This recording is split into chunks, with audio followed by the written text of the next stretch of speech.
இன்றைய முக்கிய செய்திகள் தொடர்கின்றன.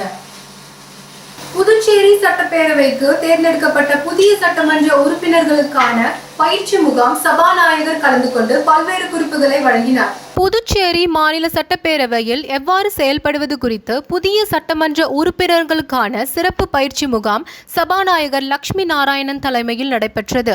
சமீபத்தில் புதுச்சேரி மாநில சட்டப்பேரவைக்கு புதிதாக தேர்வு செய்யப்பட்ட மற்றும் மத்திய உள்துறை அமைச்சகத்தில் நியமனம் செய்யப்பட்ட சட்டப்பேரவை உறுப்பினர்களுக்கான சிறப்பு பயிற்சி முகாம் புதுச்சேரி மாநில சட்டப்பேரவை செயலகம் சார்பாக நடைபெற்றது.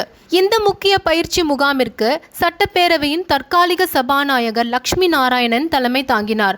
புதுச்சேரி சட்டப்பேரவை வளாகத்தின் 4வது மாடியில் உள்ள கருத்தரங்கு கூட்டத்தில் நடந்த இந்த பயிற்சி முகாமில் புதிய சட்டமன்ற உறுப்பினர்கள் Richard Johnkumar, Sai Saravanakumar, Ramalingam, Dakshinamoorthy, KSP Ramesh, AKT Arumugam, Senthilkumar, Sampath, Prakashkumar, Sivasankaran, Ashok Babu, Lakshmikanthan, Kolappalli Srinivasa Ashok ஆகியோர் கலந்து கொண்டனர். இதில் புதிதாக தேர்ந்தெடுக்கப்பட்ட 16 பேரில் 13 பேர் கலந்து கொண்டனர். வருகின்ற சட்டமன்ற கூட்டத்தொடர்களில் புதிய சட்டமன்ற உறுப்பினர்கள் எவ்வாறு செயல்படுவது தொடர்பாக இந்த முகாமில் விரிவாக எடுத்துரைக்கப்பட்டது.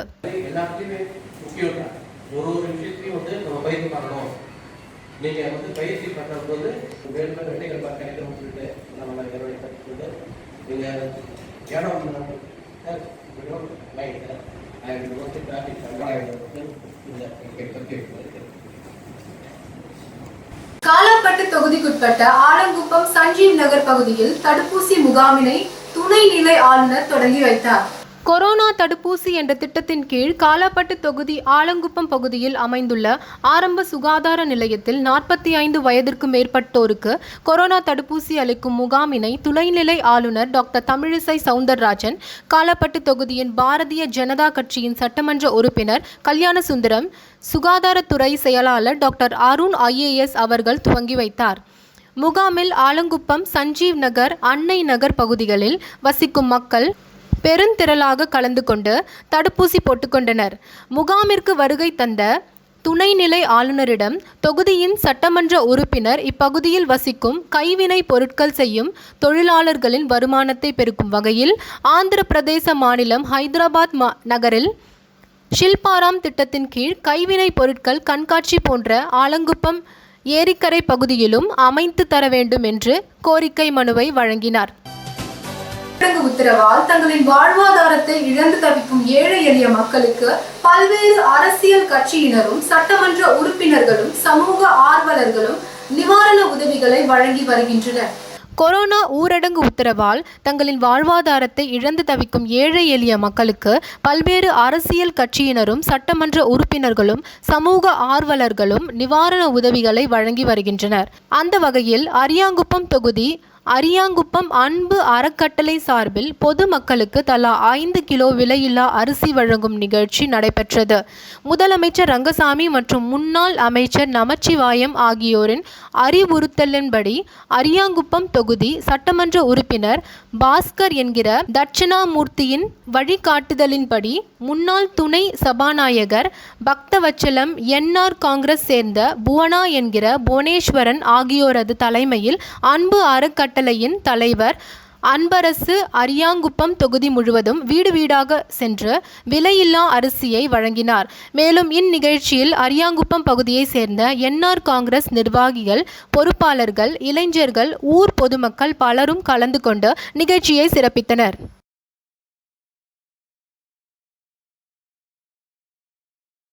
கோரிமேடு பல் மருத்துவமனையில் ஆக்சிஜன் பிளான்ட்டை முதல் அமைச்சர் ரங்கசாமி திறந்து வைத்தார்.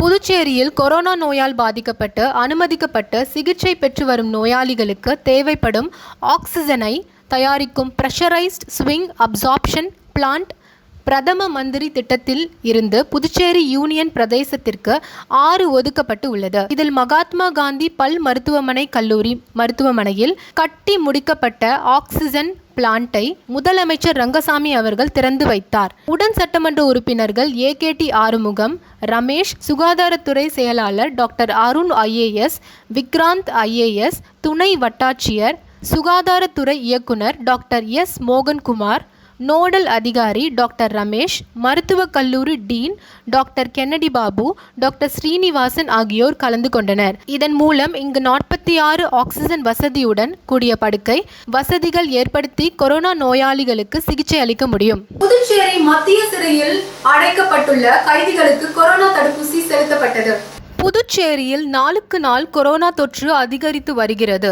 இதனை கட்டுப்படுத்த மாநில அரசு பல்வேறு நடவடிக்கைகளை மேற்கொண்டு வருகிறது. இதில் அனைவரும் கொரோனா தடுப்பூசி செலுத்திக் கொள்ள வேண்டும் எனவும் வலியுறுத்தப்பட்டு வரும் நிலையில் புதுச்சேரி காலாப்பட்டில் அமைந்துள்ள மத்திய சிறையில் 160க்கும் மேற்பட்ட தண்டனை மற்றும் விசாரணை கைதிகள் அடைக்கப்பட்டுள்ளனர்.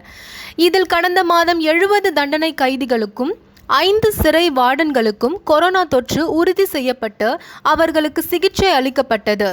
இந்நிலையில் சிறைத்துறை தலைவர் ரவிதீப் சிங் சாஹர் உத்தரவின் பேரில் புதுச்சேரி மத்திய சிறையில் உள்ள 73 விசாரணை கைதிகள் மற்றும் கொரோனா தொற்று ஏற்படாத 4 தண்டனை கைதிகள் என 77 கைதிகளுக்கும் கோவிட் தடுப்பூசியான கோவிட்ஷீல்டு தடுப்பூசி சுகாதாரத்துறை மூலமாக செலுத்தப்பட்டது.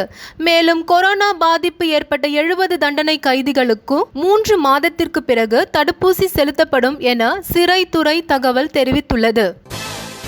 சிபிஎஸ்இ முன்னாள் துணை செயலாளர் எம் திலகவதி புதுச்சேரி மாணவர்களுக்கு இலவசமாக பாடம் கற்பிக்க முன் வந்துள்ளது மாணவர்களுக்கு வரப்பிரசாதமாக அமைந்துள்ளது. இந்தியாவில் கடந்த 2019ஆம் ஆண்டு முதல் கொரோனா பரவல் காரணமாக பள்ளி மற்றும் கல்லூரிகள் சரிவர இயங்க முடியாத நிலையுள்ளது. அதோடு மாணவர்களுக்கு ஆன்லைன் மூலம் பாடம் நடத்தி வருகின்றனர்.